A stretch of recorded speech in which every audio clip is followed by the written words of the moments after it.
नमस्कार साथियों, आप देख रहे हैं आपका अपना YouTube चैनल संवाद लाइव। साथियों, स्वागत है आपका संवाद लाइव प्लेटफॉर्म पर। जी हाँ दोस्तों, आज की इस वीडियो में हम बात करते हैं संत शिरोमणि गुरु रविदास जयंती की। जी हाँ, ऐसी जयंती जो कि पूरे देश भर में एक शोभा यात्रा के रूप में जगह जगह मनाई जाती है, जहाँ पर संत शिरोमणि गुरु रविदास के अनुयायी बढ़ चढ़कर भाग लेते हैं, भंडारे करते हैं, लंगर लगाते हैं और जनमानस की सेवा करते हैं। जी हाँ दोस्तों, गुरु रविदास मध्यकाल में एक भारतीय संत, कवि, सदगुरु थे। इन्हें संत शिरोमणि की उपाधि भी प्राप्त थी। उन्होंने रविदासिया पंथ की स्थापना की थी, इसलिए हर साल माघ महीने की पूर्णिमा तिथि को संत रविदास की जयंती मनाई जाती है। इनका जन्म 1450 ईस्वी में उत्तर प्रदेश के वाराणसी में हुआ था। कहते हैं कि रविदास जी की जयंती पर पवित्र नदी में स्नान करने का विशेष महत्व होता है। इस दिन इनके अनुयायी नगर कीर्तन करते हैं, जगह जगह लंगर का आयोजन भी करते हैं और बढ़ चढ़कर जनसेवा और सत्कार करते हैं।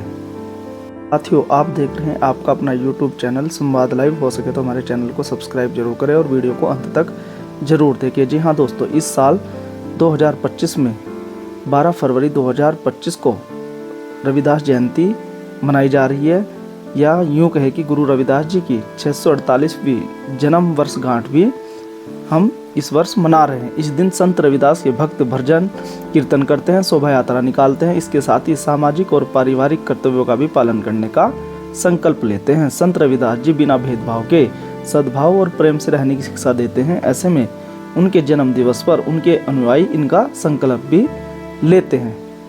साथियों, इतना ही नहीं, मान्यताओं के अनुसार गुरु रविदास जी कुष्ठ रोग का इलाज भी करते थे। कहा जाता है कि उनके पास प्राकृतिक शक्ति थी, जिससे वह कुष्ठ रोगों का इलाज भी करते थे। उनका दृष्टिकोण बहुत ही सकारात्मक था।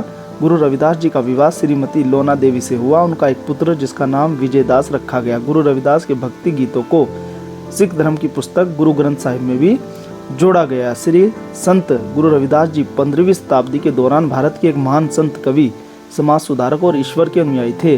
वह एक दयालु धर्मात्मा व्यक्ति के रूप में समानता और एकमात्र महाशक्ति का प्रचार करते थे। उन्होंने धर्म के आधार पर कोई मतभेद नहीं किया, इसलिए उनके वचनों और उनके बताए मार्ग का अनुसरण सभी लोग आज भी करते हैं।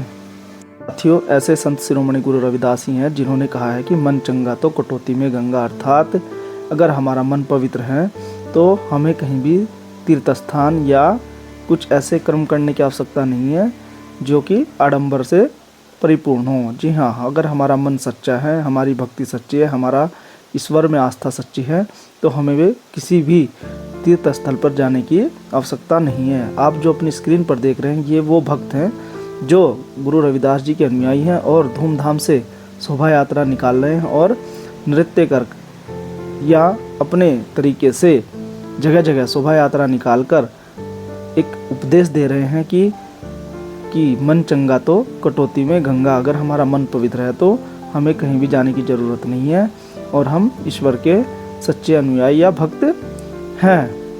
साथियों, आप देख रहे हैं आपका अपना YouTube चैनल संवाद लाइव। हमारे चैनल को सब्सक्राइब जरूर कर दे। जी हाँ दोस्तों, हरिद्वार से लेकर काशी तक, उत्तराखंड से लेकर यूपी तक, मध्य प्रदेश से लेकर जम्मू कश्मीर, पंजाब तक बड़े ही धूमधाम से संत शिरोमणि गुरु रविदास जी की जयंती मनाई गई और जगह जगह लंगर, जगह जगह जनसेवा और अन्य क्रियाकलाप जो कि जनसेवा से जुड़े हैं, उनको लगातार धार्मिक लोगों द्वारा या यूँ कहे संत शिरोमणि गुरु रविदास के अनुयायियों द्वारा किया गया और बढ़ चढ़कर उनके अनुयायियों ने भाग लिया और बड़े ही सुख और शांति से गुरु रविदास जी की शोभा यात्रा जगह जगह निकाली गई।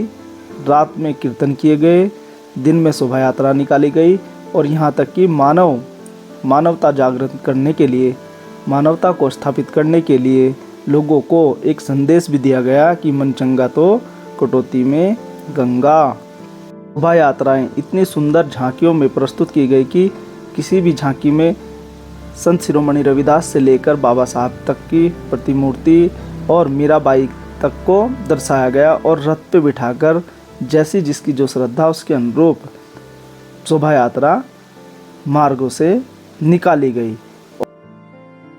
साथियों, आज की वीडियो में इतना ही। अगर आपको हमारी यह वीडियो अच्छी लगी हो तो लाइक करें, शेयर करें और हमारे चैनल संवाद लाइव को सब्सक्राइब करना न भूलें।